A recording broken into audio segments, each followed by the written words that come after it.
our network, specifically ones that dealt with travel and being with people to do them.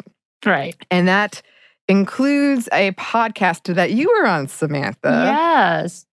Yes. Get Down with K-Town with Esther Choi. Yes, I was on it, and it was fantastic. It was those times where we actually ate together. Yes. Shared food together. Her show is pretty much a premise of making food, because she is an amazing chef and has two restaurants in New York, Miss You and Mock Bar. And she asks her guests what they want for their food choices. And she cooked some food for me, and we sat and ate on mic, which was weird for me because I don't do that. And discussed my experience as a Korean adoptee, because it is her podcast is about Korean culture as well as the Korean community and what it looks like today.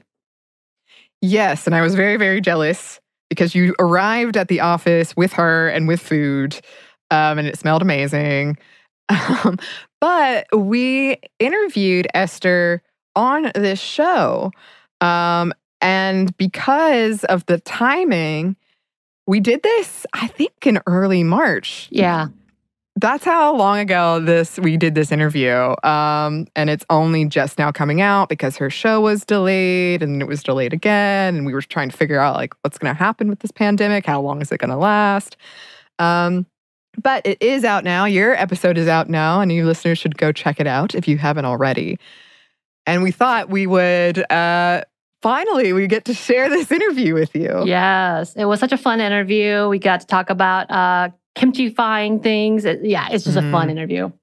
Yes. I have been craving kimchi so badly lately. Spicy food in particular, kimchi. Yes. Yes. So look forward to getting that craving. And let's let past Samantha, Anney, and Esther take it away. I am so excited for our guest today, Esther Choi. Woohoo, hi. Can you introduce yourself for our listener? Sure. My name is Esther Choi. I am a chef in New York City. I have 3 restaurants, going on to 4 next month. Mock Bar, my first restaurant I started with, it's a Korean noodle shop that focuses on all things Korean comfort food. First location in Chelsea Market in New York, and second location in Brooklyn, across from Barclays Center. Third location will be in Midtown. And then Miss You, which is an ode to my grandmother. She is Miss You. That is a Korean cocktail bar in the Lower East Side, and we throw crazy parties, and we do really good food there too. And that's pretty much in a nutshell. Oh, can we come to your party? Hello.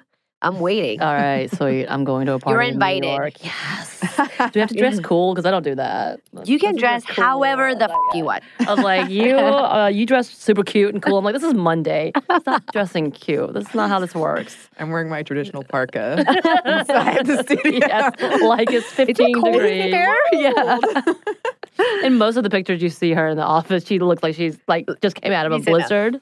So cold Look to at me. You're wearing gloves too. Yeah, I love it. I love it. Constantly. It's a constant thing. I think it's a Georgia thing. When it gets below 40 degrees, you're freezing. As well as in the summertime, it's so hot that they keep the inside cold. It's colder than it's ever been. Yeah. So anyway, stop dressing so cute is the other thing I was saying, Esther. But yeah, so we wanted to have you in because you're a chef in a very obviously industry that is dominated by men, and kind of wanted to have that conversation about what it looks like and your thoughts on women in the food and restaurant industry. Because we know that only a few women are in the industry, and to that, women of color, even less. So I know that in the U.S., as of 2017, it was roughly 20% were women.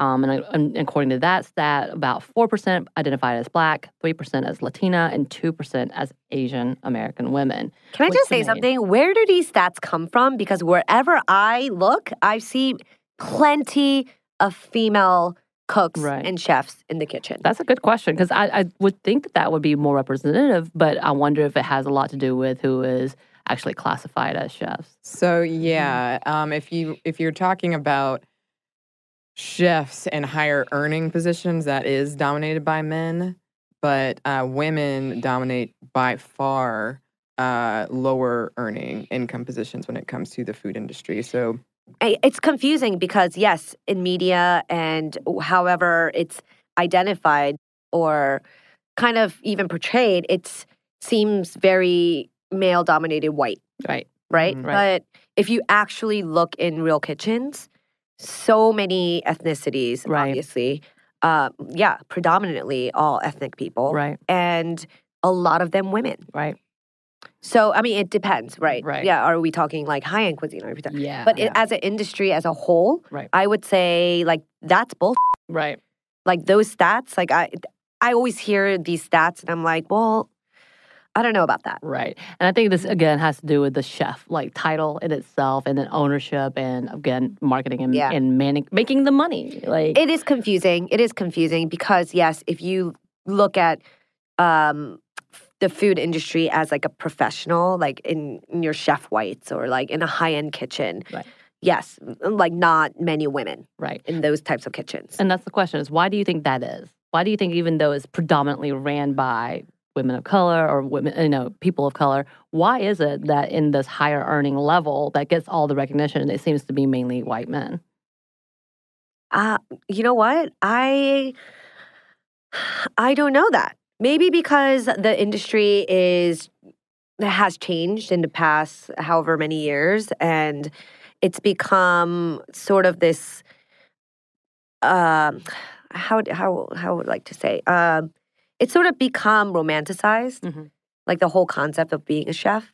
And I think that's when, a lot of these more higher-end restaurants have been opening, obviously, and the industry has just changed. And a lot of that is obviously white male. Right. But if you do see the army behind that white male, besides the line cooks, like if you look at like the prep cooks, like all women, it's just, so it just like really depends. Right. But yes, of course, me growing up in the industry, like when I started 10 years ago in New York City, the kitchens that I worked in were all men. Right. Especially the hotline.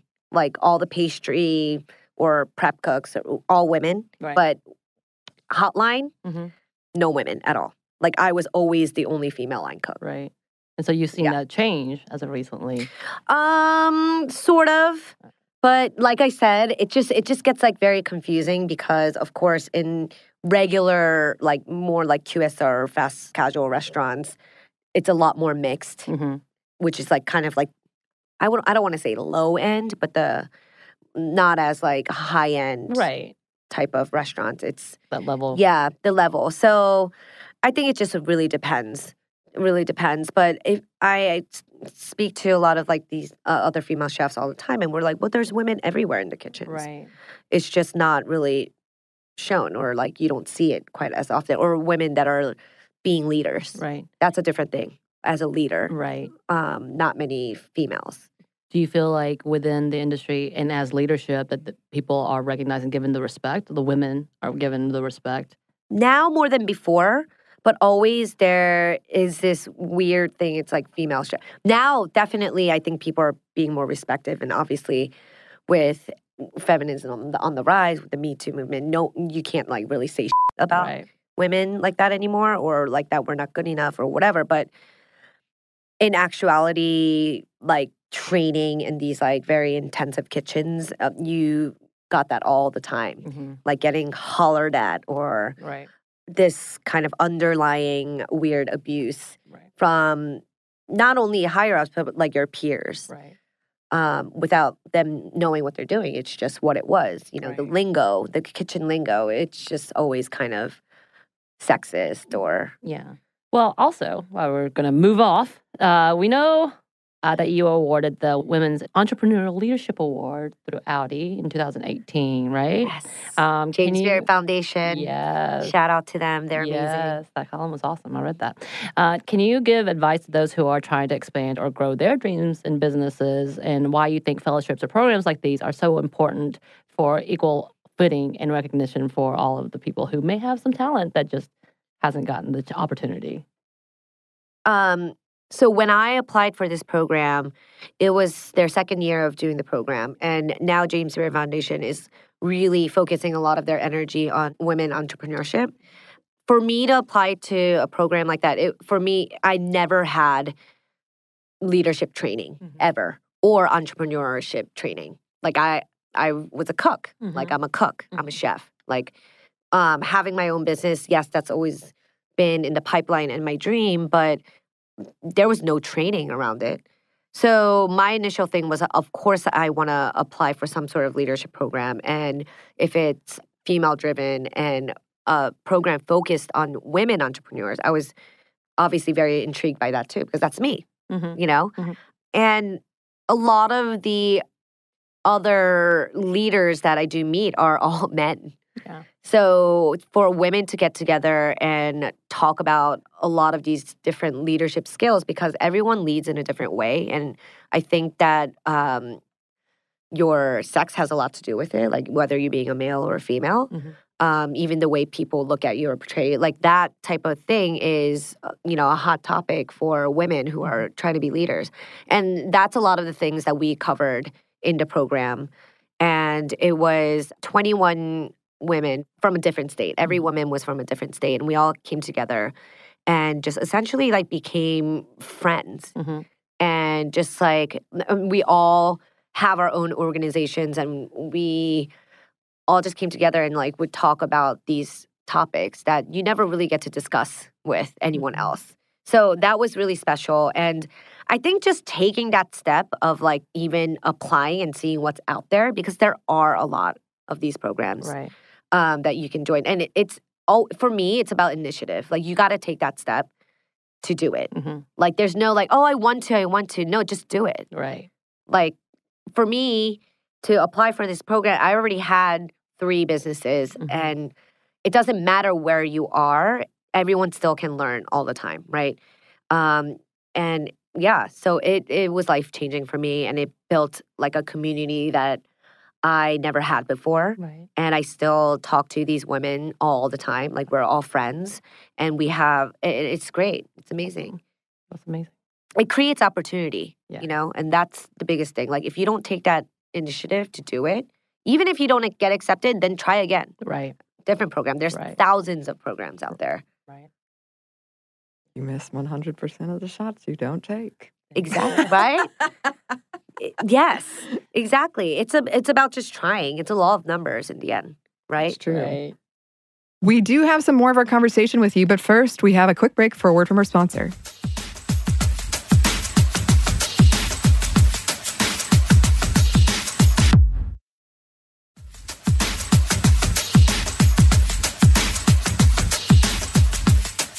And we're back. Thank you, sponsor.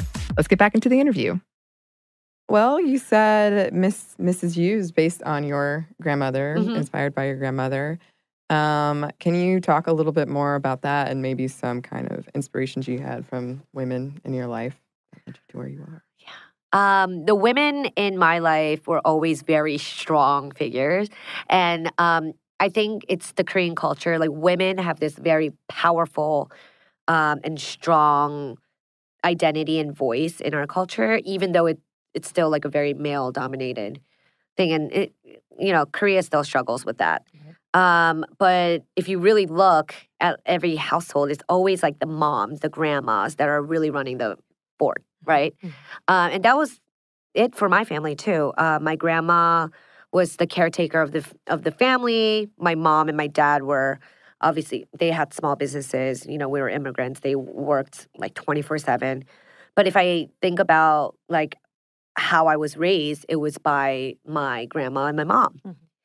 Even now, I feel like my mom is definitely the head of the family in terms of working every day, making sure that she's bringing in income to the family. And my grandma still obviously takes care of anything to do with food. And I feel like with that's like literally what you feed people. So that's like the strongest hold in the family. So grandma was that, my mom running the businesses.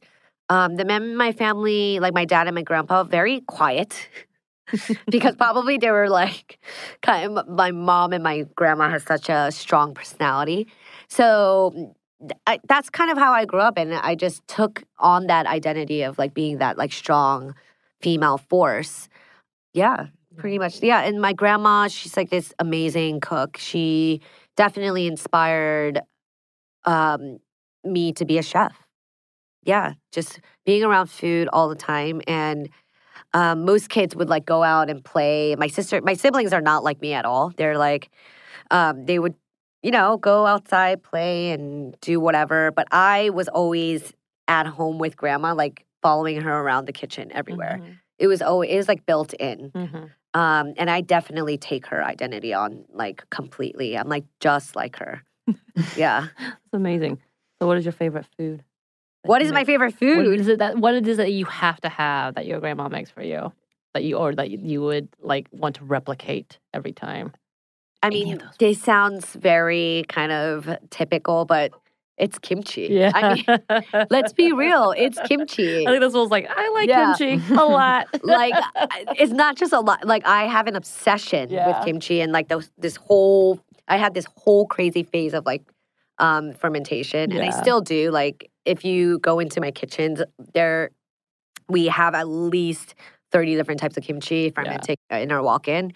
And every chance I get, I try to experiment on a new type of kimchi or something traditional that I've never made before that I like saw in a documentary, or trying to replicate something that my grandma made that I remember, but she can't really explain it because she's like, just add this and that. And I'm like, that doesn't mean anything. She just shows you. Yeah. And you're like, wait, that's just a handful of, what was that? Yeah, I still call her to this day. And I'm like, oh, Harmony, like, how do you make this dish? And she can't even give me, it's the most outrageous explanation. And I'm like, I don't know what you said at all. Yeah, I think I read something that you came up with the term kimchify. Kimchify, yeah. That's you can pretty much kimchify everything, even human beings. Really? Wait. Oh, okay, I got you now. But I'll turn you into what was kimchi. the weirdest, or what was the biggest project you had to kimchify? That you tried to kimchify? Besides people, obviously. When I say people, though, I just want to. I'm just leaving this one alone. But there are people that like just don't like kimchi. Yeah. And I can't stand it. Like I have to convert them. Mm-hmm. Like and I'll literally try like my ass. I'll be friends with that person. I'll like whatever, and I'll make sure in the end can walk away loving kimchi because there's no way you can't. Mm-hmm. That's like my thing. Oh, man. Kimchi. I mean, I've pretty much kimchified every vegetable, like everything and anything. One fun thing that I've done before is like I made a green kimchi. So I use Napa cabbage, but instead of using like red chili flakes and the traditional things, I made my own green chili flakes from like green peppers. Oh. And then I added like cilantro and things like that and made this like very new age type of like green kimchi. And that was like something like really fun. Okay. That I did. Yeah. Was it tasty?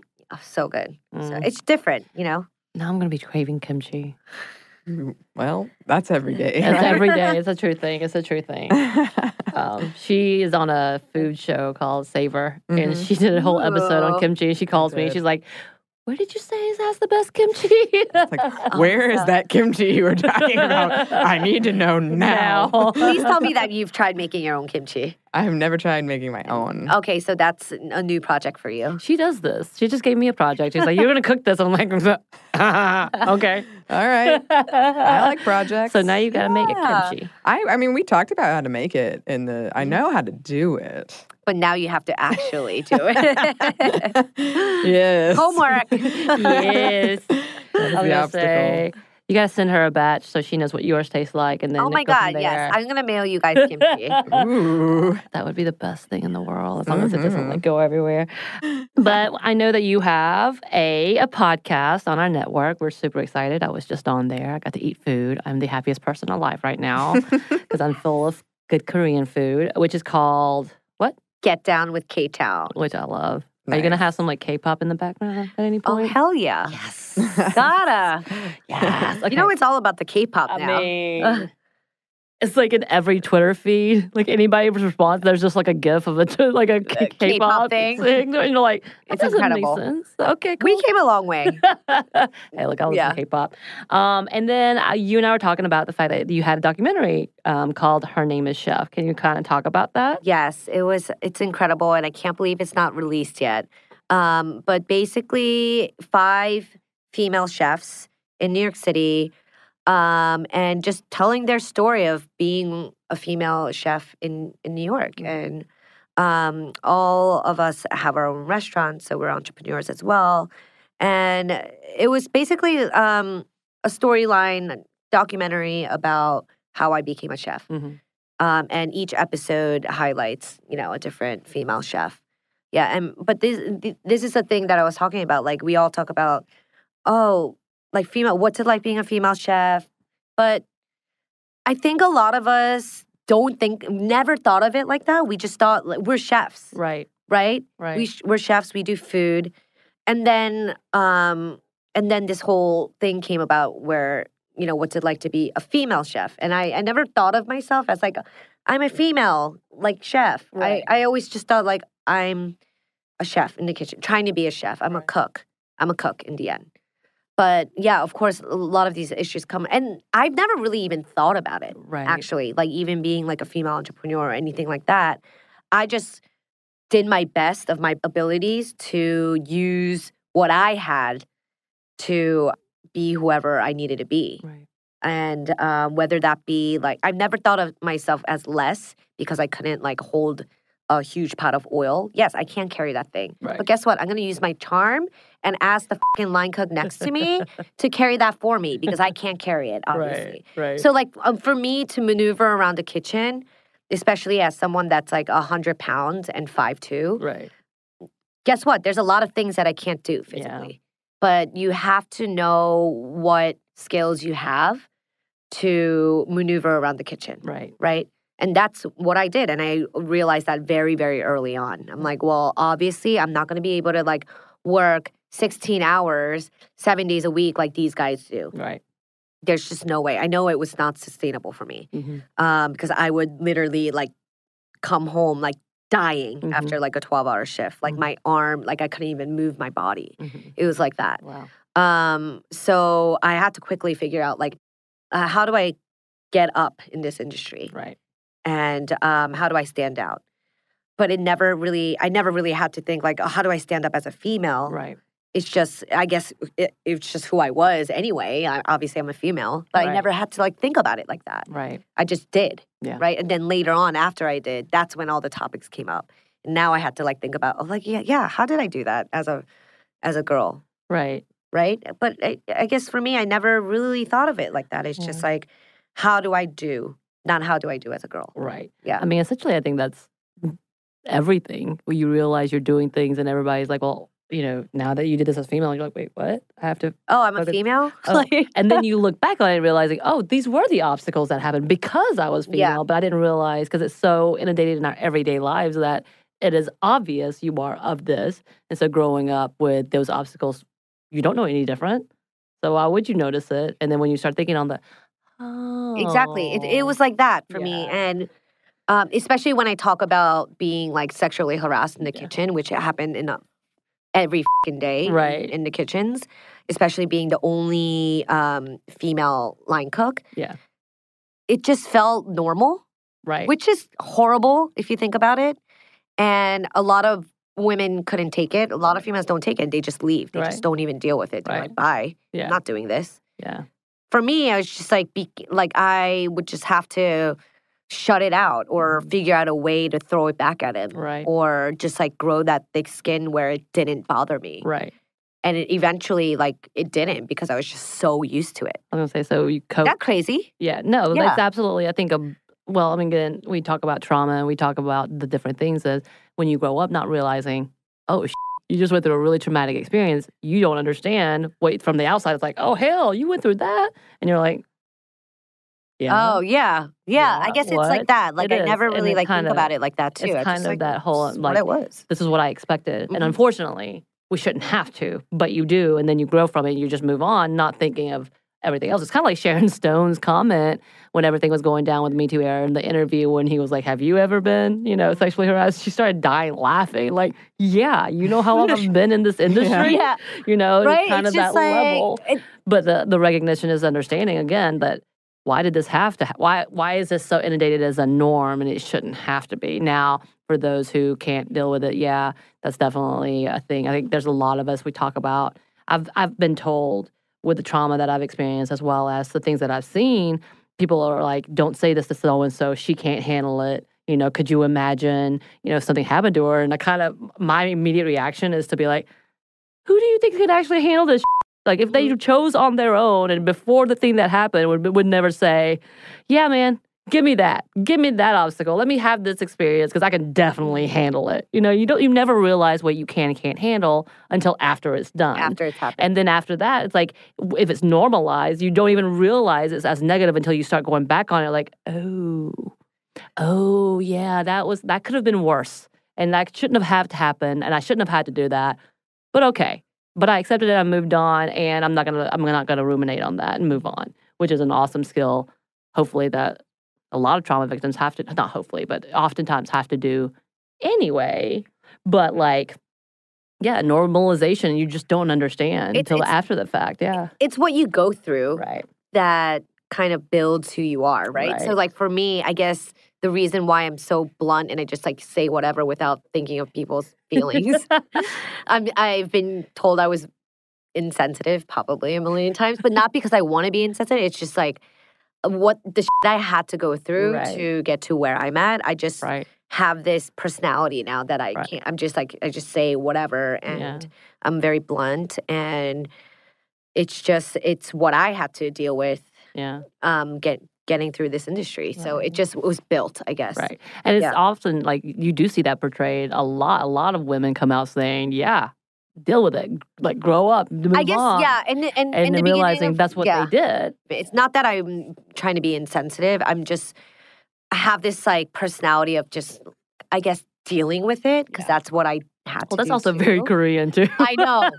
It's so Korean. And it's just for me in these kitchens, I think the reason why I was able to just power through it was because you just have to cope with it. Right. Being Asian and growing up in a very white neighborhood as well. I just had to deal with and cope with a lot of things thrown at me, and it just being patient and growing that thick skin has been a part of my life. Yeah. And I guess that's part of the thing. I know that's one of the things that I've talked about growing up. I would make jokes of my own culture and my ethnicity often to ease everybody else's uncomfortableness to the point that in college, I remember I made a joke about my heritage or whatever. And the dude was like, oh, you're one of those Asians. Cool, cool, cool. You're cool. That's how he said it. And of course, at that point, I was like, ooh, maybe I said something wrong because I'm not sure what just happened. But I definitely just gave way to all these white kids to make jokes on you. For at the cost for me, whatever. Right. And understanding that's what I grew up with. So I've always had thick skin. I'm like, oh, it's fine. Yeah, make jokes. But then I'm like, maybe it's not cool. Tired. I'm I'm tired of having to be your joke because you can't figure out what else to talk to me about. So the only thing you think is, you're an Asian girl, let me make this joke. And I'm like, yeah, not as cute as you think. It's stuff like that. It's you kind of grew up thinking it's okay because it was a lifestyle. And then again, in the kitchen, especially one of those pretty severe industry of you cut yourself, too bad, wrap it up, move on. Yeah. It's kind of even that straight level. Up. It's a literal fight. You're dying? Great, moving on. Keep going. Cut that shit off and move on.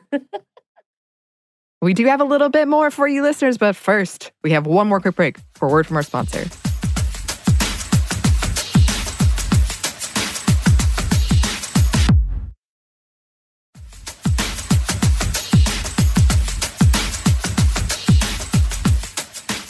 And we're back. Thank you, sponsor.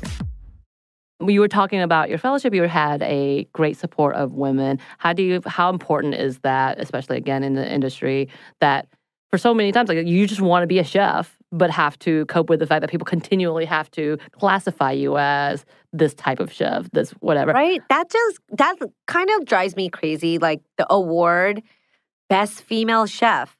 Right. I mean, I guess it's the same thing as best female actress. I mean, it's just like, why do we have to like classify? Like, why can't it just be like best actress and it happened to be a female? Yeah. Like, maybe we're not there yet, but I hope to be there one day. Right. Right. Would love for that. You're right. But still, yes, of course, we still need that support system. But also, yeah, why can't it just be? I always think about that. Why can't we just like be all like one big happy family? Right. But yeah, obviously, it's just different being a female in the industry that is male dominated. You still need that support and you need that guidance in some way. So, like, how do you feel like it's so important? Why do you think it's important for you to have that kind of support system? I don't know. A lot of the opportunities that these types of programs are given to me or the other women in the industry, it's not the same. I feel like I've been given more opportunities through James Beard Foundation because I was in this program, right, and et cetera. So, like, for me, that has been great. And obviously, even if it was not a female-driven program, like, I still would have tried to apply for it. Right. And to be accepted or not, obviously, that's like a whole other story. Right. But yeah. Right. Yeah. When it comes to Korean food and Asian influence food, this may be a question that we have to cut out later, but I'm very intrigued because just ask. When I watch different like cook shows or like cooking competitions, there's a lot of white people who are really obsessed with Asian food. And I was just thinking about it. I don't see many Asian people who are like, I'm going to just cook French food. You know what I mean? What? That's not the case. True. Is it? I've never seen it. Where is it? Because, well, you don't see it on media. But like in the industry, like in New York, all the freaking Asian kids are doing French food and fine dining. Seen it. But like nowadays, the industry is changing where a lot of the Asian, I don't know, even Korean or Asian, whatever you want to say, they're now doing their food that they grew up with. Right. Like food from their heritage. Right. But before, everyone wanted to just do fine dining and French food. That's like a thing. So like if you look at a lot of French kitchens, so many of the cooks are Asian. Right. And no one was doing like Asian food in a way where it was like fine dining or upscale or elevated, right? Because that type of food was known to be like the QSR or like the local Chinese restaurant or like the restaurants that your parents, ran, right? So things are changing in the industry, but it's funny because it's funny that you say like white people want to do Asian food, but like no, it's also the opposite. I have not seen it. Yeah, but you know what? Like food is it's an art form and it's subjective, and people cook for different reasons. Right. Obviously, for me, it has a lot to do with like my identity and my heritage, but not everyone is like that. Right. They want to just do beautiful food. Some people love the idea of technique and modern cuisine. So it just like really depends on the person, So are we coming back to the fact that Asian food is now fine dining? Is that a fad? A lot of Asian food is being reinterpreted in a very modern way, and you don't want to say that's wrong or right. It's an expression of who they are, right? So, yeah, a lot of the modern Korean restaurants in New York or in LA, it's not Korean food that I've ever known, right? But it's their interpretation of Korean food because they are all French trained, and they worked in French kitchens for like 20 years. So it's super fancy. And they're bringing their Korean flavors into like a technique that has never been done, and that's like their art form. So no wrong or right answer in this. One of my favorite places, I guess it's a restaurant.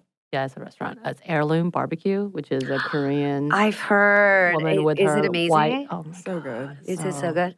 So what? So it's Southern barbecue with like Korean hints. Yeah. So she does a lot of kimchi stuff as well. And then they do a lot of Korean spices, but he's a white chef and she is a Korean chef, and they come together and it's a glorious, beautiful piece of marriage.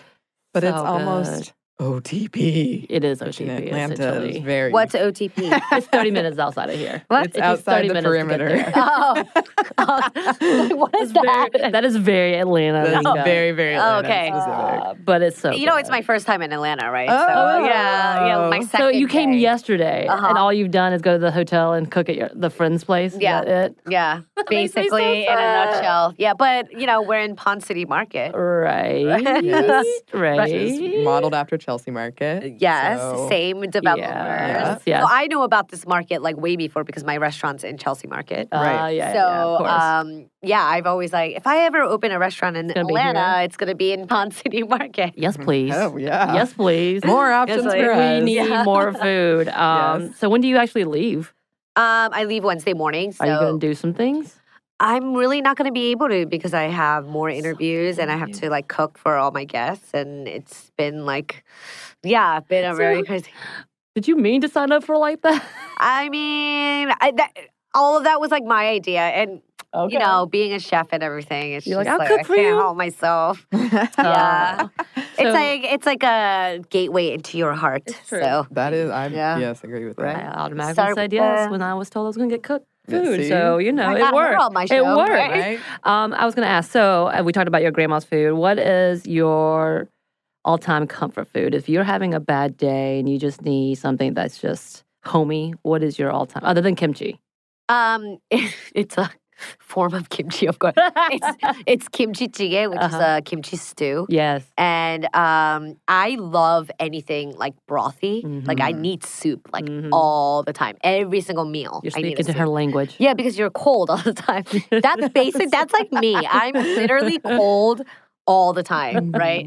But yeah, so that's why I love very hot, soupy food. So that anything with broth usually is my all-time comfort food. Yeah. But obviously, if I had to choose a death row meal, it would be kimchi stew, kimchi jjigae. So where can our listeners find you? So I'm at Choi Bites, CHOI Bites.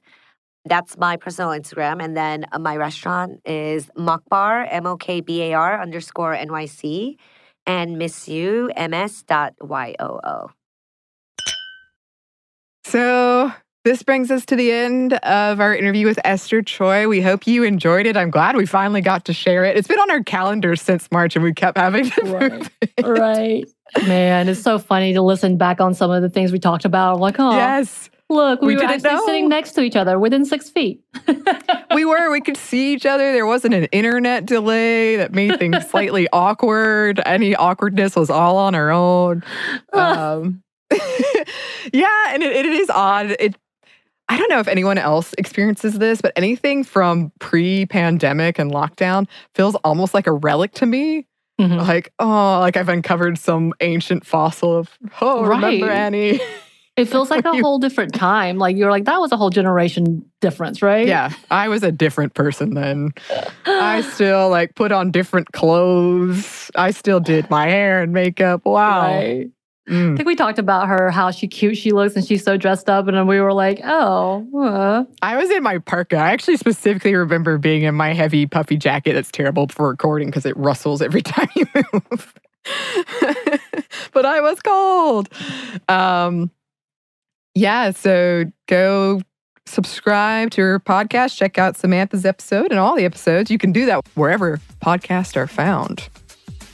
And if you would like to reach us, you can. Our email is stuffmediamomstuff@iheartmedia.com. You can also find us on Instagram at Stuff Mom Never Told You or on Twitter at MomStuffPodcast. Thanks as always to our super producer, Andrew Howard. Thank you. And thanks to you for listening. Stuff Mom Never Told You is a production of iHeartRadio. For more podcasts from iHeartRadio, visit the iHeartRadio app, Apple Podcasts, or wherever you listen to your favorite shows.